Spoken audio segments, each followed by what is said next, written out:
Right, it's getting to that point in the window where Manchester United probably need to at least have a look at another midfielder in case we can't sort out this absolute chaos that's going on with Frenkie de Jong. I am 100% certain Frenkie de Jong is our number one target. I am very certain, I don't know about 100%, that he actually wants to come to Manchester United and he's just trying to sort out what's going on with his wages. But we have to consider the very, very real possibility that getting him out of Barcelona is going to be an absolute nightmare, given the circumstances that he finds himself in and all the rigmarole and all the rest of that sort of stuff. So for Manchester United's sake, we can't just go into the window without another midfielder.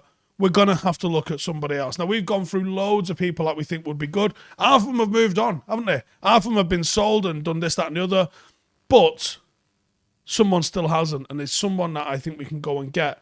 23 years of age, central midfield, Sporting Lisbon, Mateus Nunes. Talking around about a £35 million value, so not a crazy amount to invest in a player, and certainly a player that could do bits. This kid is a monster.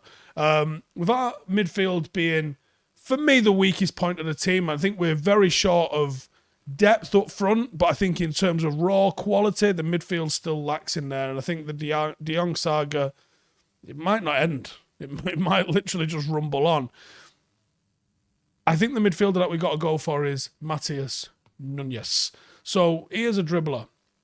The best attribute about him is that he dribbles through midfield, and for those of us scarred by the Louis van Gaal years of passing to players who weren't allowed to move, someone that picks the ball up and drives through midfield is a huge asset.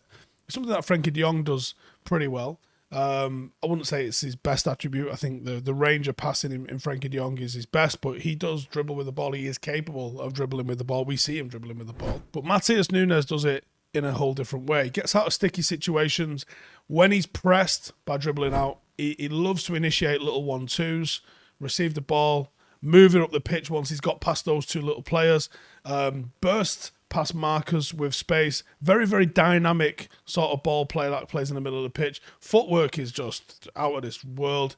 And it allows him to break defensive presses and receive the ball in positions where you go, bit of a hospital pass. Yeah, don't worry, he'll deal out of it. He's also extremely explosive, and that can be a bit of a game changer in the middle.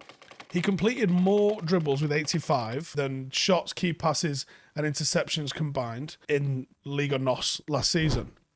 And according to FB he is 3.19 dribbles per 90, which puts him in the 99th percentile of players in his position for last season, which literally means he's in the top 1%.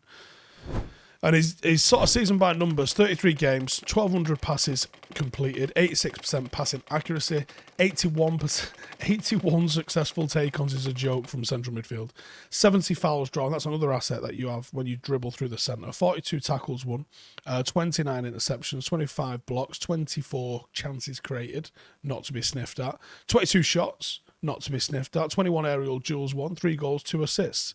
As someone who plays a bit more of a deep line playmaker, 3 goals, 2 assists isn't anything to write home about, but it's not terrible either. You don't expect tons and tons of goals.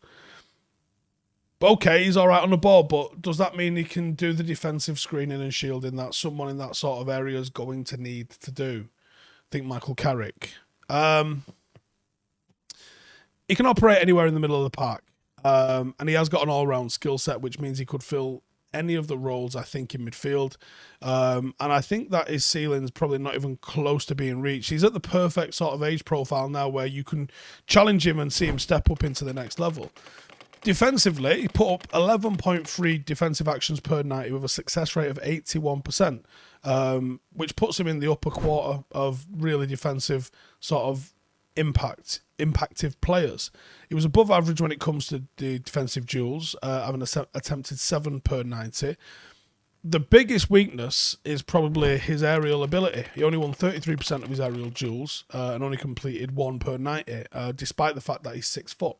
So all of the talk of, how's Martinez going to do? Well, Martinez is a monster in the air compared to what Nunes is in the air. But he compensated for the lack of what he did in the air by being more about someone that contested balls on the ground. And loose ball duels, 4.5 per 90, which means he's a scrappy, tenacious player. He made 4 interceptions per 90, 5 recoveries per 90, and that's some of the best marks in the league for any midfielder. Wolves and Chelsea are just in for everyone at the moment. Wolves and Chelsea are said to be in for a guy, and it looks like there's going to be some serious competition. But I would think that this is a transfer that Manchester United can make happen. I think if United go and show some interest in there, get in the mixer, you could bring him to Old Trafford. And while we're looking at all of our options, I've just submitted my fantasy team. If you'd like to come and check it out, I will throw the link in the description for you guys to come and check out if you want to get involved in our Premier League fantasy on 5. Me, Joel, Rio, all sorts of people are in there. So if you want to come and get in the mixer, let us know all about that. But give us your thoughts on Matheus Nunes.